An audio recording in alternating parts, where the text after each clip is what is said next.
What must it have felt like to face the greatest adversary of your time, not with a sword, not with a shield, but with just a stone?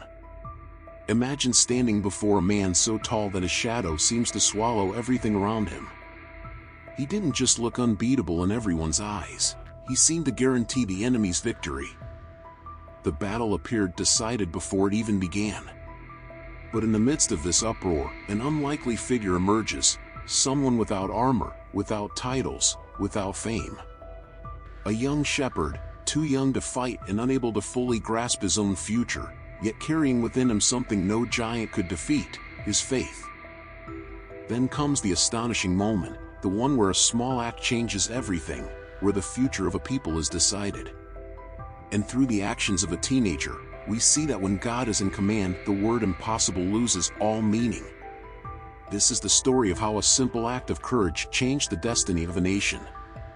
The battle between the Israelites and the Philistines unfolded during a time of rising tension where the fate of an entire nation seemed to hang by a thread.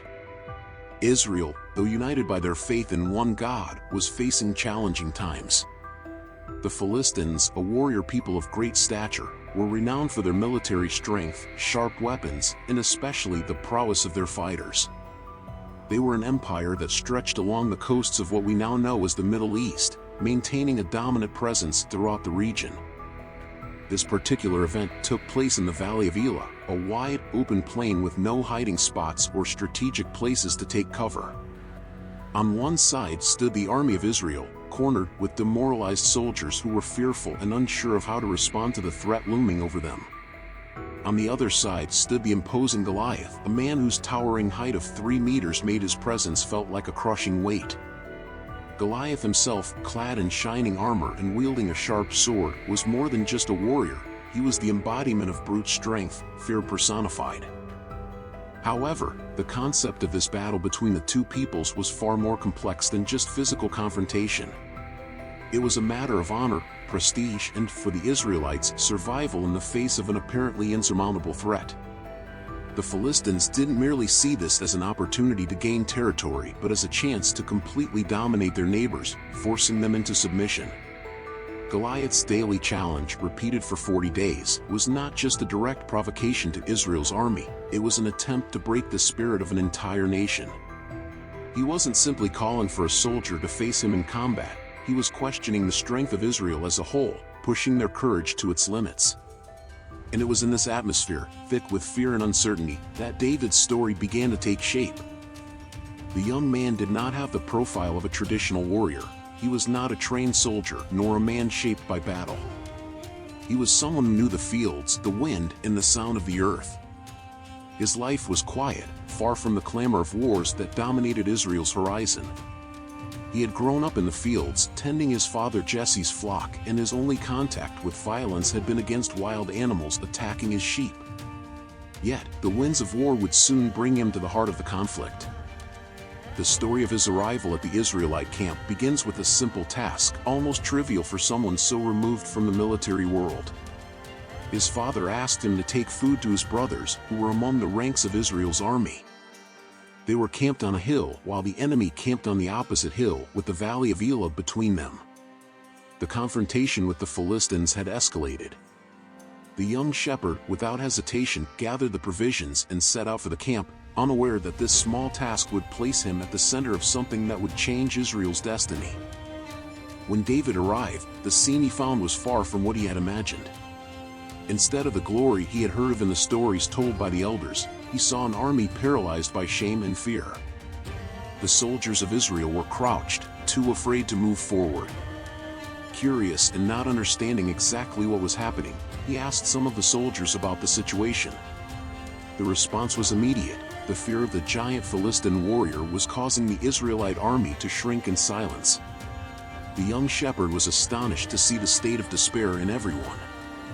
He, who was used to fighting wild beasts in the field, could not understand how such a great people with so many promises from God could be paralyzed before a single man. That sight stirred something within David. The young man, with a heart full of faith, could not accept that one man, whoever he might be, could challenge not only the army of Israel but also God himself. Goliath, the giant of Gath, mocked everyone with a shout of scorn. His challenge was simple and deadly. "Choose a man to fight me. If he defeats me, we will be your slaves. But if I defeat him, you will be our slaves and serve us." For 40 days, that same challenge echoed through the valley, and not even the strongest or most skilled man in Israel had the courage to rise up. As Goliath taunted, the spirit of Israel seemed to wither. There was no courage among the soldiers to face such an apparently invincible force. The enemy's challenge was more than a test of strength, it was a cry of anticipated victory that reverberated throughout the valley. He wasn't just mocking Israel, he was issuing a direct affront to the God that the people of Israel believed was their sole protector. Every word of the giant echoed not only as a threat but as a sentence of defeat for anyone who dared to oppose him. Each day, morning and evening, he stood before them, challenging the army of Israel and casting the shadow of fear over their camp. The Israelite soldiers were submerged in a sea of despair, waiting for a miracle to free them from humiliation. It was in this setting of inaction that David stepped forward. His arrival at the battlefield was no mere coincidence, it marked the beginning of something much greater. Upon hearing Goliath's challenge for the first time, David was filled with disbelief. How could a man with such arrogance stand against the God of Israel? He was not a soldier, but he sensed that the true battle was being fought on a much deeper level. It was God himself who was being challenged, and that David could not allow. The battle between David and Goliath represented a crucial turning point for a nation about to be defined by the strength of its belief in something beyond the visible, not by the power of its weapons. While Israel's army saw a mountain of muscle and metal, David saw a vulnerable man, one who would be defeated by the same unseen power he mocked, a power that had protected the young shepherd throughout his life. David boldly asked, "Who is this uncircumcised man that dares to defy the armies of the living God?"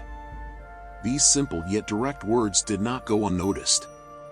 His boldness and willingness to question the fear around him immediately drew the attention of others, including his own brothers, who reacted with hostility, trying to discredit and drive him away. To them, their youngest sibling bore no resemblance to a warrior, he was just a boy who didn't understand what was happening. With a courage that seemed boundless, David questioned those around him. How could they remain so passive in the face of such an affront? He insisted that if no one else dared to face the giant, he himself would do it. His words were met with disbelief and laughter. A mere shepherd, still very young with no military experience, challenging the Philistine giant forged in war? The idea seemed absurd. But David would not back down. He felt something the others could not, a certainty that went beyond rational doubt. He knew that if God was with him, the giant had no chance. Soon, news of David's words reached Saul. The king, perplexed by the courage of someone so unassuming, summoned the boy for an audience. When David stepped forward to offer his help, he faced not only the disbelief of the men around him but also the skepticism of the king himself. Israel's army was paralyzed, terrified by Goliath's presence, and they could not believe that this boy could succeed where all others had failed. What they didn't understand was that David carried with him a force far greater than the physical might of the enemy, the confidence that God would guide him in his mission. He wasn't there to fight for personal glory, but to defend the name of the God of Israel. David didn't speak of victory through his own strength, but through the strength of the God who had always protected him, even in his solitary encounters with lions and bears in the fields. There was something captivating about the boy's confidence and determination. What he proposed was utterly unexpected, yet there was something in his words that made Saul believe. David did not ask for armor or swords, as any trained soldier would. Instead, he would face the giant with something far more intriguing and to everyone else utterly improbable, his faith and a stone. Before any great battle, more than physical strength is required, mental and emotional preparation are essential to sustain a soldier through the confrontation. David was not a man of war, but his fighting spirit was sharper than any sword. He did not feel intimidated by the task ahead. Instead, something within him burned with unwavering confidence. The question on the minds of Israel's army was, what could this young man possibly do against the giant they all feared? Saul, feeling the pressure of the situation, found himself with no other options. Despite his own doubts, he was forced to allow the young man to challenge the Philistine. However, there was one condition: David had to wear Saul's armor. Likely with the best intentions, Saul offered his war garments, sword and shield, trying to protect the boy from the imminent threat. But David felt uncomfortable in the heavy equipment. He had never worn anything so immense, so restrictive. The armor, made for a man of greater stature, felt more like a prison than a shield. So, he refused it. David knew that his true strength did not lie in swords and armor but in divine protection and the skills he had honed during his time as a shepherd, defending his father's flocks from lions and bears. Unbeknownst to him, those moments had been preparing him for something much greater. With that, David was ready to face an opponent humanly unbeatable, but not with traditional means. He would rely on a strength that only faith could provide and understand. As he prepared, there was something enigmatic about the stillness of the moment. The echoes of battle still resonated across the field, but the young man felt a peace that could not be shaken. He knew the confrontation would not be easy, but he felt secure in his purpose. He was not seeking revenge or personal glory. He was stepping forward to confront the evil hidden in the giant's arrogance and to show that, with steadfast faith, things stopped being impossible. Thus, he equipped himself with his sling, a simple tool he used to protect his sheep from wild predators. He also chose the ammunition for it, 5 smooth stones that he picked up from the streambed. But why 5? No, David did not think he might miss the target. His training had made him an expert in this, and according to the biblical record found in the book of Judges, there were men very skilled and each could sling a stone at a hair and not miss. In fact, David expected to face 4 more giants in this battle: Isbi-Benob, Saif, also called Sippai, Lami, and a man of great stature who had 6 fingers on each hand and 6 toes on each foot, descendants of Rapha, brothers of Goliath. This detail provides extra proof of his certainty in his victory through God's hands. The battlefield emanated a tension beyond the ordinary, as if the very ground trembled under the weight of an imminent collision and the fate of both armies teetered on the edge of catastrophe. On one side, the Philistines, confident in their strength, watched David's movements with a mixture of disdain and disbelief. On the other side, the Israelites, paralyzed by fear of the giant, now watched with a glimmer of hope, as if this small figure might somehow change the course of the war. The sound of Goliath's heavy breathing echoing through his armor seemed almost deafening as he approached. The giant appeared invincible, covered with his thick breastplate, helmet, shield and sword in hand, ready to crush anyone who dared challenge his supremacy. To him, the boy was an easy target, just another trophy in his long list of conquests. Upon seeing the small figure of the boy approaching, he did not hide his contempt. He looked at the young man, ridiculing him. The Philistine did not believe that someone so small and fragile could pose a threat. His reaction was one of absolute disdain. He was a warrior used to crushing his enemies with ease, and the little shepherd was a joke. Goliath mocked, laughing loudly, his voice reverberating across the battlefield. He challenged David with insulting words, questioning the boy's audacity. "Am I a dog, that you come to me with sticks?" roared the giant, mocking the tiny stature of his opponent. Goliath's smile, full of confidence and pride, spread across his face. The humiliation seemed complete and the enemy troops began to laugh, unaware that they were about to witness an extraordinary event. David was not intimidated by the giant's threats. He knew that the real fight was not against that man, but against the evil he represented. The boy knew that victory would not come from his own strength, but from the strength of a power that surpassed any human army. His sling was ready. The stone, smooth and carefully chosen from the stream, was firm in his hand. He looked directly into the giant's eyes, his own eyes gleaming with determination. Breaking the silent unease, the young man exclaimed, "You come to me with sword, with spear, and with javelin, but I come to you in the name of the Lord of hosts, the God of the armies of Israel, whom you have defied." The crowd watching, from both the Israelites and the Philistines, was tense. No one could believe that this boy, without armor and without a sword, could intimidate the giant Goliath. But David knew that the real confrontation had already begun. He approached the giant with the calmness of one who knew the end of that battle had already been written, and that his courage, sustained by faith, would be more than enough to strike the fatal blow. Immersed in his arrogance, the Colossus was blind to what was about to happen. He mocked David, convinced he was about to destroy the last hope of the Israelite army. But as the tension rose and the field heated with expectations, David took the first step toward what would become a victory that would echo through generations to come. And then, David advanced. His steps were firm, not hesitant. There was no doubt in his mind. He was not the traditional warrior the Philistines expected to face. He did not have the build or weapons of an experienced fighter. The silence that fell over the field was so profound that even the wind seemed to hold its breath. All eyes were on the young man. Some began to question the decision, while others, more hopeful, held their breath, awaiting the next move. Furious, Goliath charged at David, his sword swinging through the air like a lightning bolt about to strike. However, his confidence began to wane. He had completely underestimated the power of the one standing before him, and this became clear as he neared the young shepherd.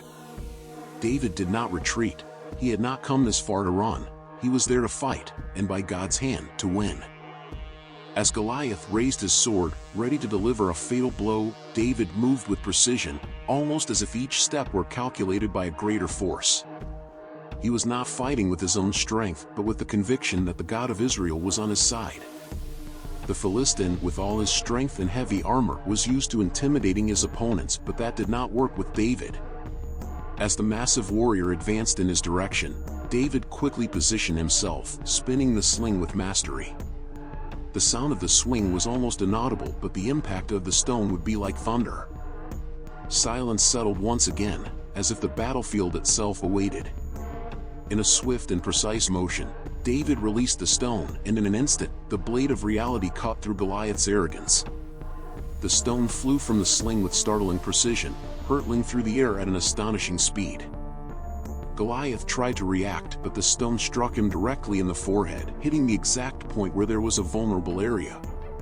The overwhelming impact, as if he had been struck by lightning, made the warrior stagger, his massive body trembling before collapsing heavily to the ground. An absolute silence filled the valley as all eyes watched, bewildered, at what had just occurred. The man who seemed invincible, the Philistine champion whom some admired and others feared, was now defeated by a simple stone thrown with faith. The battlefield, which had previously been shrouded in fear and doubt, was now filled with unparalleled astonishment. How could someone so small defeat such a large enemy?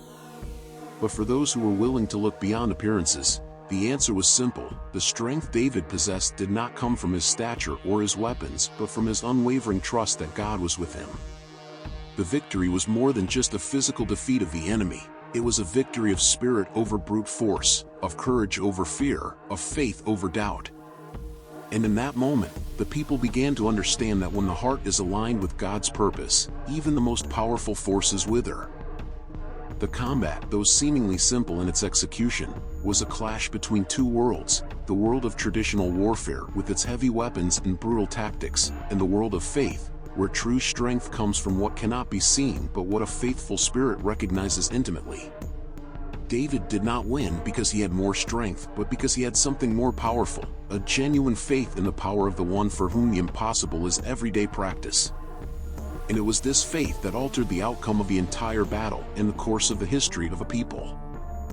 The impact of the stone thrown by David still reverberated in the air, and the piercing sound of the giant Goliath crashing to the ground still echoed in everyone's minds. The armies on the battlefield, once immersed in tension and doubt, were now in shock. The Israelites, who had been shaken by fear and disbelief, were now overcome with a wave of euphoria. The unlikely hero, a simple shepherd, had defeated the champion of the Philistines, the one who had seemed unbeatable. The sight of David holding up the severed head of the enemy with a sword that was not his own was the tangible proof of a victory that had once seemed unattainable. But the impact of his action was not limited to those who were there on the battlefield. That victory would echo throughout the history of Israel, changing the fate of the nation. The people were not just witnessing the fall of a man, they were witnessing the collapse of an idea that claimed brute force would always prevail over faith. David's victory became a symbol of the invisible power that sometimes transcends human expectations. The fear that had paralyzed the Israelites began to dissipate like the morning mist, and a new energy took over the army. The Philistines, on the other hand, were not prepared for this turn of events. The confidence they had placed in Goliath vanished in the span of a moment, and terror quickly spread through their ranks. The giant, who had once walked with such pride and boastfulness, was now nothing more than a reminder of how fragile confidence can be when it is not based on true strength. When the Philistines saw their champion defeated, the morale of the entire army was shattered. Panic spread rapidly, and in an instant, what had once been a life-or-death battle turned into a desperate race for survival. The Israelites, motivated by the surprise of the victory and their renewed courage, advanced with overwhelming force, chasing their enemies to the end. What David did that day was challenge a belief system that had infiltrated the minds of those peoples. He showed that true strength did not come from height or physical power but from faith, courage in the face of the impossible, and trust in something greater than any visible threat. The consequences of this victory were not limited to the battlefield. Upon returning to the city, David was hailed as a hero. The news of his courage spread quickly, and he began to be seen not only as the young shepherd who had defeated Goliath, but as a symbol of hope for an entire nation. His name began to echo in the hearts of all the Israelites, and the people felt, for the first time in a long while, that the future could be different. He was not just the victor of a battle, he was the sign that liberation was within reach. David's victory was the seed of something greater. It not only saved Israel from certain defeat, but also became the foundation of its future rise. The young shepherd would soon become the king who would unite the tribes of Israel and establish an empire that would last for generations. Therefore, the impact of his victory over Goliath cannot be underestimated. It was the beginning of a new chapter in the history of Israel, a chapter written with courage, faith, and the conviction that, no matter how powerful the enemies were, true strength came from trust in God. The story of David and Goliath is more than just a tale of an unexpected victory. It resonates with deep lessons that transcend time and speak directly to the human heart. Every detail of that battle, from David's unwavering confidence to the greatness of his humility before the giant's strength, offers an invitation to reflection. The fundamental lesson, perhaps the most evident, is the idea that often, what seems to be a weakness is, in fact, a hidden strength. Goliath, with all his armor and imposing size, was a symbol of visible power that which can be seen and measured with human eyes. David, on the other hand, with nothing more than a sling and a deep sense of purpose, represented the opposite, invisible power, the strength that arises from trust in something greater than any apparent adversity. At its essence, the battle was not only fought between two men, but between two conflicting worldviews. One centered on physical strength and pride, the other on faith and courage in the face of the enemy. Looking at David, we see that his true strength did not lie in his ability to fight, but in his capacity to believe. David's choice not to wear King Saul's armor was also a powerful lesson. True strength does not come from following the path of others, but from trusting one's own way, who you are, and what you carry within. How many times in everyday life do we feel pressure to follow in others' footsteps or adopt methods that don't resonate with us? By rejecting Saul's armor, the young man was not only stepping away from physical armor but also from an expectation. He aligned himself with what he knew to be true for himself, something that, to many, might have seemed reckless. Yet, it was precisely this that led him to victory. On the battlefield, he faced not only a gigantic enemy but also challenged the expectations of everyone around him, including those of his own king and brothers. And by doing so, he set a clear example. The greatest obstacle we face is not the giants that surround us, but the doubts and limitations we place upon ourselves. This victory, seemingly simple, was the reflection of a profound understanding of who David was and what he represented. When he prepared to face Goliath, he was demonstrating the confidence that comes from a clear purpose and an unshakable connection to his faith. His battle was not only physical but also spiritual. And this is where the story touches each of us. The challenges of life often appear as giants, powerful and threatening, ready to crush our hope. Many times, we feel small and powerless in the face of them, questioning our ability to overcome them. However, true victory is not about being the strongest or the most prepared, but about being faithful to what defines us, trusting that strength does not lie only in the weapons we have, but in our belief that, through security in the true God, the impossible can be overcome. The impact of this battle goes beyond a simple military victory. It changes the course of history, transforms a nation, and redefines the meaning of courage. What David teaches us is that when we are faithful to ourselves and loyal to our faith, even in the face of the most crushing circumstances, we can find a strength capable of bringing down the greatest giants. After all, what is a giant but a shadow cast upon our minds? And when the light of faith is lit, the shadow disappears. The story of this confrontation speaks of facing what limits us, of challenging our own beliefs and boundaries, and of the courage to act when the world around us doubts. Looking at David's life, we see not only a man who defeated a giant, but someone who, by trusting his purpose and his faith, became an inspiration for all the generations that followed him. And so, his victory is not only his, it belongs to all of us who in the face of our own giants choose to act with faith and courage. David, with his unexpected victory over Goliath, not only changed the course of a battle, but sealed the fate of a nation and planted the seeds for the reign of one of the greatest leaders in history. What seemed like a simple clash between a young shepherd and an arrogant giant turned into a profound symbol of faith, courage, and the fight against adversity. This story, which spans centuries, is not limited to a military event, but resonates with all those who, at some point in their lives, faced challenges that seem insurmountable. The truth behind David and Goliath is a lesson that transcends the pages of the Holy Book. It is a message that echoes in each of us, reminding us that true strength is not found in appearances or in the tools we possess, but in what we carry within, our unshakable faith and our courage to face the unknown. With a sling and stones, a boy challenged the status quo and with a simple act, redefined the meaning of victory. But in doing so, he also revealed something even deeper, that when we align with the purpose we have been given, we are capable of overcoming any colossus, not because we are stronger, but because our faith covers us with the power of the one who is truly invincible. What follows from David's story is the rise of a king, the consolidation of a dynasty, and the formation of a national identity that would endure for generations. The victory over the Philistine giant was just the beginning of a grand journey, a journey marked by ups and downs, but always guided by an unshakable faith and courage that never wavered, even in the darkest moments. In the end, David's true victory was not the defeat of an enemy, but the affirmation that, with faith and determination, the impossible becomes an irrelevant detail. He leaves us a lesson that is not just about how to face giants, but about how to look within ourselves and discover the strength we often fail to recognize we possess. David and Goliath is without a doubt a timeless tale, but above all, an invitation. An invitation for each of us to have the courage to face our own giants, whatever name they may carry. And when we do, may we remember that we are not alone, for true strength lies in the trust we place in something greater than ourselves. The battlefield we face every day may be challenging, but victory, when we believe in our mission and purpose, is within our reach. What David did on that field helped redefine the meaning of heroism and inspiration.